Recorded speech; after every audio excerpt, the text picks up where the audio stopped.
Hi YouTube. Welcome to JB Contracting and Outdoor Adventures, where today we'll be taking a tour of a tiny house that I've been working on. I've taken a break from it, kind of got tired of doing it for a little bit, but we're going to get back at it. Either way, I've got a little tiny house here that I've been building, and still got to finish a little bit of the upstairs. Right now the bottom is dried in. It's got furniture in it. We still got to finish the upstairs. I got to put furniture in the upstairs because once I close off the end here, getting big furniture up in there will be almost impossible. So I got to put furniture up in there first. Then I'm going to close off the end of it and put siding on it and finish it out. And if we ever got to remove the furniture, I guess we'll just cut a hole in the wall. But anyways, this is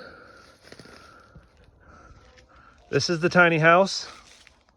I had some stage platforms that were 6.5 foot square by 6.5 foot square, and they were concrete forms at one time. And they were built 12 inches on center, 2x6s, 12 inches on center, pretty heavy duty. And then I came down here and I put the blocks in the ground, made sure all the blocks were nice and level. Nice big old fat foot block for everyone. Anyways, so on this side, we've got a full 8-foot wall, and then we've got another full 8-foot wall, plus what we got here. So it's about 20 feet or so. Anyways, this is a wooden door that I rehabbed off of a customer's house. They didn't want it no more. They were throwing it away. I just gave them a brand new door, so I brought this home. Same with the windows. These are single pane windows that I got. And as we go in, you'll see that it's basically just DIY, kind of everything left over from job sites. The carpet, it's dirty because we're out here in the middle of nowhere. And it's hard to vacuum out here with being off grid. So that's one thing to keep in mind when you're living off grid. Anyways, you'll notice that the walls in here were also built 12 inches on center. Little overkill, but I wanted to be sure that we are supporting everything that needs to be supported. It sat uncovered for a while before I put the roof on it, and the rain kind of got in before I put the roof on it. But so yeah, this whole thing was built off of leftover lumber over the years. 5, 6 2x4s here, 5 or 6 2x4s there. Just save it, put it in the barn. Anyways, here's another 4.5 foot by 4.5 foot window that goes in there. It's still got to be cut out. This right here is a 4.5 foot by 4.5 foot single pane window. Gotta love the view, huh? That's the perks of being off grid. This is my Norwegian mountain goat skin. Of course, got to have TV if you come down here. You might have a hot spot. A little refrigerator there. This is heating and AC. We put in this big old 36 by 65 window.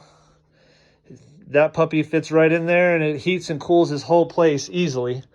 It's got electricity that goes out where we keep a generator out there away, so that way it's not loud and what have you. But now a tour for the outside. Got some leftover scraps here. This right here is, kind of see up in there. We got a 6 foot from the center walking space. So I can walk down the center without ducking or hitting my head. We got 3.5 foot knee walls on both sides. So like I was saying, once we put our furniture in through this hole, we're gonna close it off and then put one of those disappearing stairways, or better yet, a spiral staircase. And the plan for the spiral staircase is to go right here in this nook. So there's gonna be a spiral staircase going from here down. I think that'll be awesome. But join us. Here's a hatchet that I made. It fits my hand perfectly. But little stuff like that we're going to start doing. We're going to get back into it. We've been taking a break from it. And these 12-foot boards are going back up to the house, where we are going to do some additions and repairs. This right here is a 30-gallon air tank, and I take the air tank up to the house where I'll fill it up and then bring it back down here and then hook my pneumatic air nailers up to it. And it's good for almost 1,000 shots on an air nailer before you got to fill it back up. So I thought that was pretty creative. It was an old propane tank, and I switched out the top on it and redone the plumbing, reconfigured it, put a shutoff valve and a little adapter there to make hooking up your hoses back and forth simple and easy.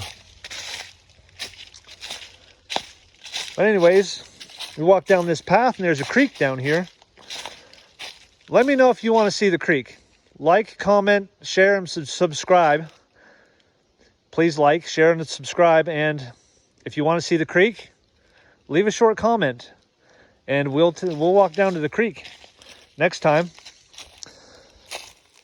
Leave any comments on what you'd like to see, and I'll make it happen. We'll put it on here. I just need to know what people want to see. So just getting a feel for it, and follow JB Contracting and Outdoor Adventures for more